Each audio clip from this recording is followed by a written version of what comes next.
Nasi goreng karage. Ini apa? Stick. Ini stick. Daging. Makan sayur. Sehat. Bener loh. Kapan hari ini tante merasakan badanku kurang sayur. Kurang sayur. Kita sambil makan. Sekarang ceritanya pengalaman yang seru di tempat kerja. Ayo cerita. Pernah dimarah-marahin nggak? Nangis? Nangis dikit. Nangis sedikit. Sebenarnya kalau dimarah-marahin pasiennya, aku tuh nggak pernah nangis. Terus Tapi dimarahin siapa? sebenarnya nggak dimarahin. Dikasih tahu. Enggak, kita kesal. Kalau kesal sama teman kerjanya itu suka nangis. Oh, Kalau aku kesalnya ya, sama gitu. teman kerja nangis. Ya, Tapi nggak ini kan, nggak sampai yang gimana-gimana gitu, cuma nangis gitu biar aku tuh pernah pertama kali itu ada pernah burung nangis. datang. Dia mau minta kayaknya mau makan. Dia mau minta. Tuh datang dia. Tuh. Berani deket-deket ya. Tuh datang dia. Karena kan dia tahu makan. Bener. Beneran loh. Ini Susume. Kok aku naik no? Kamu ngerti kayaknya. Kasih situ aja. Biar dia kesana. Oke. Nah, udah pergi. Bener. Makan dia. Ayo. Kenapa? Di tempat kerja yang dulu itu kan dulu kan aku kan ikut kayak pelayanan itu kan harus hari Minggu itu libur gitu kan. Jadi kemana tuh pas kebetulan hari Minggu itu gue disuruh janji. Jaga ya. Iya, disuruh lembur. Ya kalau lemburnya masih 1 jam gitu masih oke lah gitu kan. Ini disuruh lembur sampai siang. Nah, tadinya kan ya kalaupun aku habis jaga malam masih sempat ke gereja ya buru-buru sih gitu kan. Tapi masih sempat lah. Dan mereka nggak bolehin aku itu nggak boleh pulang pada jamnya itu gitu. Selesai kerjanya nggak boleh langsung pulang gitu, tapi harus lembur. Di situ aku kesal banget. Kenapa? Iya, karena dari awal itu kita udah bilang aku itu sebisa mungkin hari Minggu itu libur. Tapi itu juga udah mau lembur gitu Iya, ya. hari itu juga aku nggak masalah kalau aku masuk malam aku bilang kayak gitu. Tapi jangan dibuat lembur. Mereka bilangnya misalkan di sini kerja yang lain juga Sama-sama sama kerja. yang lain juga begitu gitu. Aku bilang karena di situ aku masih belajar sambil kerja. Aku bilang aku agak berbeda di sini kan yang lain pada orang Jepang semua. Otomatis kalian lebih ngerti gitu. Kalau aku kan di sini sambil belajar. Kecuali aku udah memang benar-benar pegawai tetap. Terus akhirnya mereka ngerti. Nggak dikasih juga Tan. Tadinya gue nangis ngomong lah sama teman kerja yang lain gitu kan, begini gitu kan. Terus akhirnya teman kerja yang lain kebetulan orang Jepang juga dan dia deket sama aku gitu. Dia ngomongin lah sama atasan. Dia ngomongin sama atasan itu sih bisa begini. Terus atasannya datang lah sama aku. Dia bilang kamu harus semangat katanya gitu. Ya udah kamu besok nggak usah lembur. Nggak usah lembur, pulang tepatin waktunya aja. Ya, dia ngasih itu loh Tan. Coach yang untuk tempat uang receh untuk kartu itu yang coach. Gue nggak tahu kalau dia itu bakalan ngasih itu. Udah dia pergi kan, terus dia balik lagi dia kasih itu kan di dalam ini di kayak kado gitu kan. Represento di sasane. Gambar kena katanya gitu, bilang semangat ya gitu kan. Di situ kan aku buka, ya ampun terharu gitu. Nah, dia suruh udah nggak usah jangan janggo. Syukurnya ya di situ gitu masih ada teman yang mau ini. Itu pengalaman pertama kali gue nangis di tempat kerja. Luar biasa. Seru sih ya. Tapi tempat aku yang lama itu jauh lebih enak sih sebenarnya daripada yang sekarang ini. Sama-sama di Tokyo. Iya, sama-sama di Tokyo. Cuman kalau yang dulu itu di yang sekarang ini, karena yang di tempat yang sekarang ini kebanyakan orang asing. Oh, yang teman kerjanya sama-sama orang kerja. Kalau dulu banyakan orang Jepang.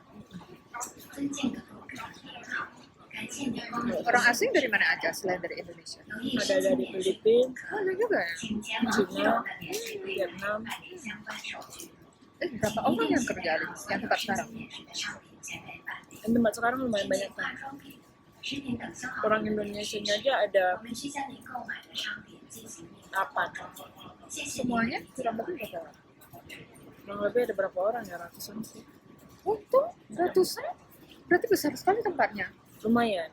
Berapa orang yang masuk lansianya? Lansianya nggak, paling itu kalau penuh itu 190-an sekian. Hampir 200 ya. Iya, kalau penuh. Karena ada 6 lantai. Dan setiap lantai itu jumlahnya sekitar 16. Bagaimana pengalaman tugas malam? Terus malam Kalau tugas malam itu dari jam berapa? dari jam 5 sampai jam 9:10. Malam.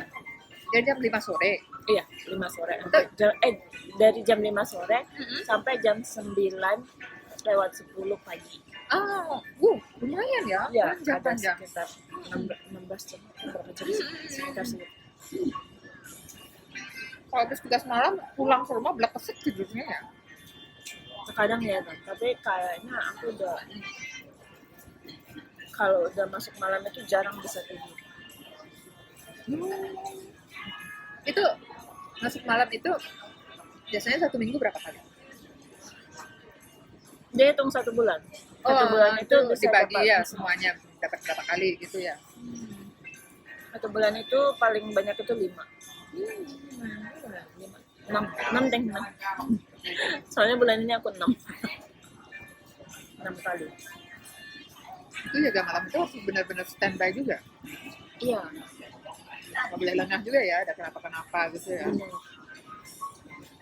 Makanya aku kalau setiap jaga malam itu nggak pernah bisa tidur. Tapi sekarang keadaannya mungkin lebih berubah ya setelah corona ini. Berubahnya Maksudnya apa? Mungkin dulu misalnya ya cuci tangan ya nggak terlalu ketat lah, makanan benar-benar. apa Sekarang apa-apa harus sanitizer ini. gitu loh, apa-apa alkohol yang kayak gitu ya. Benar. Sini sekarang juga gitu. Nggak apa-apa alkohol, apa-apa alkohol. Iya, nggak apa-apa lah. Kemarin juga pernah tempat kerja tuh kena, ada beberapa orang yang kena sama pasiennya. Pasiennya, Pasiennya juga. berarti nggak boleh keluar dong waktu itu. Karantina jadinya. Iya, di kamar, makannya di kamar, nggak keluar dari kamar. Situ benar-benar berat banget kerjaan. Karena kan Itu corona ya. iya, dan bukan cuma pasiennya doang, Iya, pegawainya iya. juga ada yang kena.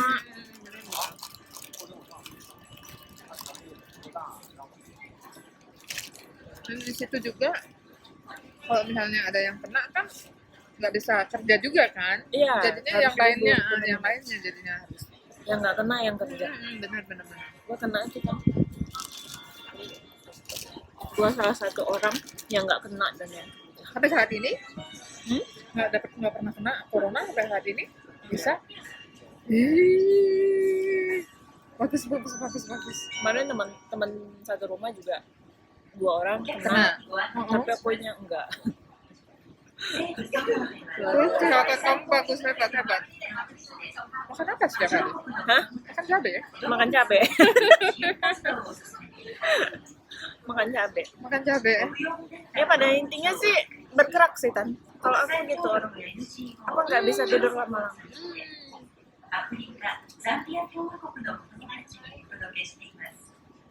Kan kalau dulu gejalanya batuk apa gitu kan, tenggorokan yang gak enak.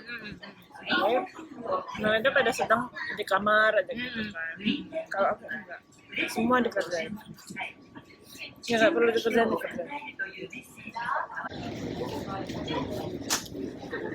Tapi dari dulu sama sekarang itu beda lah ya. Yang sekarang kerjanya karena kita udah jauh lebih berpengalaman.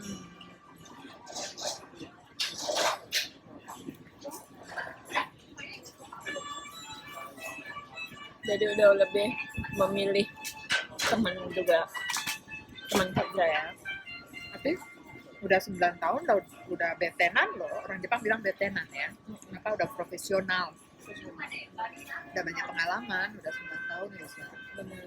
Dan mereka tuh juga kebanyakan itu di tempat kerja itu kan sekarang kan kalau kita kan sekarang ngerawatnya tuh perawat ini kan apa orang tua lansia. Tapi kan sebelumnya kita di negara kita sendiri itu kita kerjanya itu sebagai perawat biasa. Kuliahnya itu kan perawat biasa gitu. Jadi udah ngerti lah masalah kayak kesehatan gitu. Jadi kalau ini mereka udah tahu kalau kita itu dulunya itu di Indonesia itu memang perawat biasa, bukan yang lansia. Bukan lansia ya. Jadi sedikit mereka tuh langsung lah gitu. Karena ada pengetahuan kesehatan juga ya. Oke, lanjut lagi obrolan kita. Lisa udah kerja di Jepang ini, semenjak kerja di Jepang ini. Ada nggak dari Indonesia yang menghubungi Lisa? Misalnya, Kak, boleh tanya nggak, Kak, kasih informasi dong gimana sampai bisa kerja di Jepang? Yang kayak gitu banyak? Banyak kan. Ada beberapa itu dulu ngechat aku gitu kan, bilang, Kak, kakak kan lagi di Jepang kan ya? Iya. Ikut programnya seperti apa? Mereka suka cerita kayak gitu. Terus ada juga yang udah di Jepang, itu mereka tanya juga sama aku gitu kan, bilang, Kak, kalau udah di Jepang itu kerjanya gimana? Karena kan mereka kan baru awal. Gitu. Ya, suka bagi-bagi pengalaman gitu. Kak, ini kalau yang begini gimana gitu. Ada juga yang nanya-nanya kayak gitu. Tapi ya itu juga sih. Mereka udah tanya, nanti kita kan tiba di sini tuh ya udah gitu. Yang udah tanya tiba di sini, lu nggak boleh lupa. Harus bawa andaliman dari Medan. Ya. Tapi ya itu ya kohai aku yang sekarang itu adik anakku yang di tempat aku yang lama itu dulunya itu sebenarnya bukan akunya yang bilang ke perusahaan ini adik-adikku nggak bilang kayak gitu, tapi perusahaan aku terima gitu karena kemarin tuh dosen aku bilang Lisa ada ini adik-adikmu yang mau masuk ke tempat kerjamu sekarang gitu, bilangin ya sama pimpinannya gitu supaya dia dipilih gitu. Aku usahain ya Bu, aku bilang gitu. Tapi aku belum ngomong, perusahaan aku ngambil udah pilih ya udah pilih dia gitu. Belum ngomong tapi udah dipilih. Jadi coba. Belum ngomong udah dipilih. Berarti anaknya bisa juga kan. Terakhirnya begitu dia datang, ya udah ada cerita, Kak, aku kemarin dibilangin tuh sama ibu ini gitu. Ternyata kakak ada di sini. Iya, ibu itu juga bilang kayak gitu. Udah, terakhirnya dari situ ya aku temenin dia sampai dia awal pertama kali mungkin dia ini ya kayak ada sakit gitu kan. Aku yang bawain dia, gitu. Aku yang bilangin ke tempat kerja gitu. Itu ada sih sampai sekarang. Regenerasi bergenerasi saling membantu juga itu kan. Iya benar. Berbagi pengalaman ilmu juga ya. Aku juga orangnya yang nggak apa-apa ya, selagi mereka nanya aku bisa jawab ya aku jawab. Benar. Ya terserah nanti mereka gimana prosesnya mereka dan bagaimana mereka belajarnya juga ya, itu kembali ke mereka masing-masing. Aku cuma kasih info aja. Benar. Lisa tetap kasih kasih pengalaman, kasih info, tapi berhasil sama tidaknya itu kembali ke mereka masing-masing. Bagaimana semangat mereka untuk belajar juga ya, kemampuan mereka juga. Tes kesehatan juga. Iya itu. Sampai kemarin itu pernah, Kak, kerjanya berat ya katanya kayak gitu. Kak, aku pengen ada juga yang gitu kan yang udah berjalan gitu, Kak, aku udah males pengen pulang kayak gini. Ada yang kayak gitu? Ada.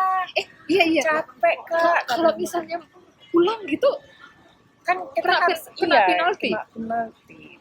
Karena kan kita ada tanda tangan kontrak 3 tahun. Ya, gue bilang ini gitu, bertahan dulu gitu. Sabar dulu. Iya, sabar dulu. Biasanya memang kayak gitu, apalagi kalau masuk tahun kedua itu biasanya selalu masuk tahun kedua itu kita ngerasa capek. Iya benar, karena kita udah mulai tahu kan, udah mulai tahu bahasa gitu kan, kayak ada omongan mereka itu yang gak enak gitu, kita udah mulai tahu gitu. Di situ kita mulai merasa capek, itu selalu di tahun kedua. Di tahun kedua itu mulai kayak ada putus asa gitu. Aku juga pernah ngalamin. Pengen pulang. Iya, aduh capek gitu kan. Tapi untungnya kan, kalau dulu kan aku memang aktifnya di gereja gitu kan. Jadi ya apa-apa ya ke gereja aja sama teman-teman di gereja, juga ngumpul bareng. Ya ganti topik lah, bukan cuma masalah kerja doang. Ganti suasana ya. Iya. Samain sama teman-teman yang sebaya juga. Iya. Makanya aku juga kasih itu sih sama mereka. Terus kalau yang sama yang belum datang, juga aku selalu ingatin sama mereka. Itu banyak orang yang di tengah jalan itu pengen pulang. Putus asa. Jadi kalau sebelum mau ke sini itu memang diniatkan kalau ke sini itu memang benar-benar untuk kerja. Jadi sampai di sini ya walaupun ada nangis-nangisnya tapi balik lagi seperti itu ya. Perjuangan awalnya itu mau ke sini tuh apa tujuannya? Benar, yang perjuangannya itu diingat ya. Kalau udah ingat itu, gimana waktu itu berjuang pasti deh. Iya benar. Balik semangat lagi. Karena kesempatan nggak datang dua kali. Kesempatan datang berkali-kali. Nggak cuma 2 kali, bahkan berkali-kali. Walaupun kesempatan datang berkali-kali, pada saat itu ada kesempatan mulai. Jangan sia-siakan. Iya benar. Di Jepang udah main kemana aja? Jepang belum ada main kemana, masih sekitar Tokyo. Paling Osaka, Tokyo. Mungkin karena udah di sini jadinya males ya kayak gitu ya. Kayaknya sih gitu sih. Tapi enggak juga sih. Ini sekarang ini pengen main ke Okinawa sih. Ke Okinawa. Terus kemarin tuh pengen ke daerah atas Hokkaido, mau lihat Yuki Matsuri, ternyata gara-gara corona. Banyak banget gara-gara corona ini begini. Tutup, jadi ditunda dulu mainnya. Kalau di sekitar Tokyo mah banyak dulu, malah teman-teman kan gitu kan yang dari jauh gitu datang main, nginapnya tempat aku gitu. Suruh nganterin. Jadi tour guide Tokyo. Nganterin dong ke sini ke situ. Makanya jadi kalau sekitar Tokyo ini entah ada berapa kali gue di situ. itu aja gitu. Udah berapa kali pergi ke Patung Hachiko ya, pergi lagi. Saya tetap punya foto gitu.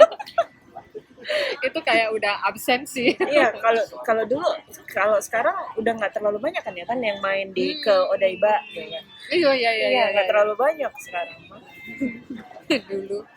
Dulu mainannya Odaiba, Shinjuku, Harajuku, Shibuya. Itu aja. Makanya sampai ke Disneyland aja. Di Disneyland benar-benar. Tantani juga sama. Kapan itu ada teman datang dari Bali kan, dia bawa anaknya, terus dia bilang, Tante anterin ke Tokyo Disneyland, Tante anterin sampai di depan aja ya, habis itu masuk, terus Tante tinggal, nanti pulang sendiri. Tuh Tante ini kok gitu, ya udah nggak mau. Bener, ada berapa kali gitu kan? Bener, gimana? Jauh sekali. Ya udah pernah gitu aja ya kayak Disneyland, Disney Sea. Nganterinnya juga kalau mau naik yang mana wahananya ya. Benar. Dan sekarang juga harganya melonjak. Mungkin hampir 9.000 sekarang ya, hampir 9.000 yen loh sekarang. Beda dulu mah. Dulu masih 6.000-an ya.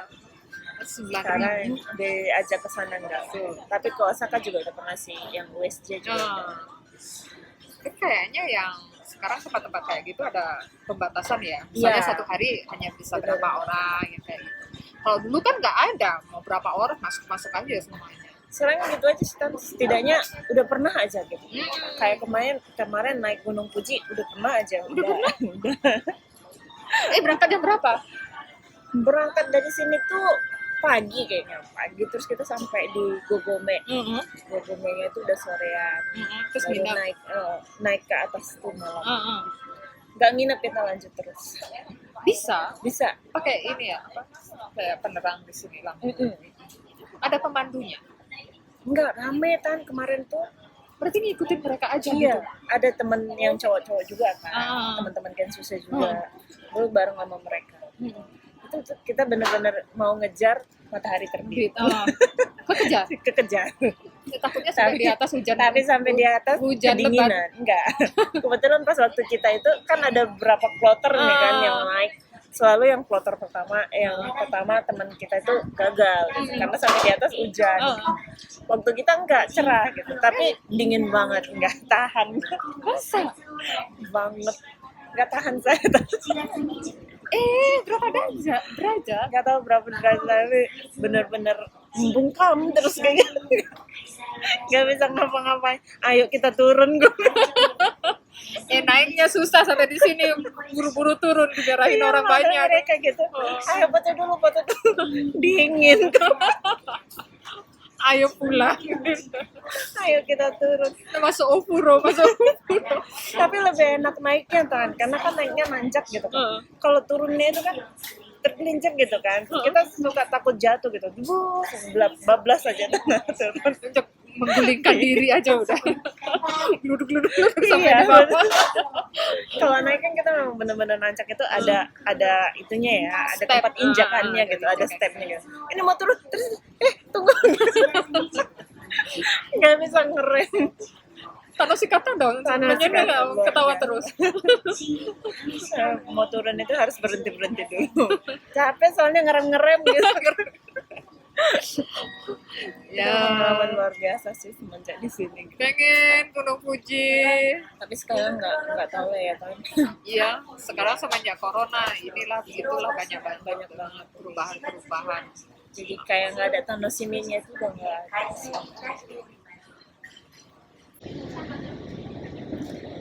Jadi Lisa kedepannya mau pulang ke Indonesia? Sejauh ini sih belum tahu ya Taan mau pulang ke Indonesia atau enggak, karena belum ada perencanaan di Indonesia itu bakal mau ngapain. Tapi sejauh ini masih di sini dulu, nggak tahu sampai kapannya gitu. Tapi masih tetap bekerja di sini ya. Ada saudara mungkin keluarga yang mengikuti jejak Lisa di Indonesia? Kalau saudara mungkin udah nggak ada yang mau ngikutin lagi gitu. Tapi ya buat teman-teman yang lainnya gitu, buat adik-adik yang di kampus juga gitu. Kalau pengen ikut program ini, cari aja Google-nya di ikuti apa? Maksudnya tanya aja sama kampus, pasti mereka tahu. Dan intinya kalau mau kesini itu ya memang benar-benar niat yang mau kesini gitu, semangat gitu. Jangan sampai putus di tengah jalan. Sampai di sini pengen pulang, putus asa gitu ya. Padahal perjuangannya nggak gampang. Setelah sampai di sini tuh ya dipikirin prosesnya masuk sampai ke sini itu dipikirin. Jadi supaya Jangan nggak dipikir putus asa. kerja di Jepang itu aja, jangan ya. Perjuangannya. Cuman duit tidak. Perjuangannya ya sampai di Dan sini. intinya juga kalau udah sampai di sini itu kerja di sini itu jangan hanya teman yang di sekitar kita aja, cari teman lebih banyak lagi yang bisa kalau kita ada masalah bisa bantu kita. Ya teman ajak ngobrol ya. Ya, teman cerita, bertukar pikiran. Benar-benar. Karena di sini kerja yang memang benar-benar mereka disiplin dan pakai tenaga kita banget. Benar-benar Tenaga, ya. waktu, hati, pikiran itu semua dipakai. Semuanya. Jadi kalau kita jalani sendiri kita mungkin bakalan bisa stres gitu. Ya. Apalagi kerjaan kita yang ngomong sama manusia. Dan yang udah lanjut usia juga, yang udah ya kayak anak kecil juga. Benar, harus banyak-banyak bersabar. Benar, sabarnya diperlukan sekali juga. Benar-benar. Harus semangat.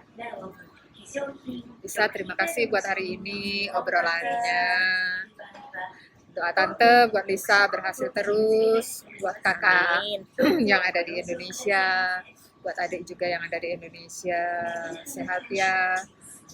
Benar-benar bagus pengalamannya. Lisa nggak ada mama, nggak ada bapak, berjuang bisa sampai di sini, bisa sudah melewati 9 tahun di sini, sungguh luar biasa. Terima kasih teman-teman buat hari ini, yang udah nonton juga terima kasih banyak, semangat semuanya, sampai berjumpa lagi. Bye. Bye bye.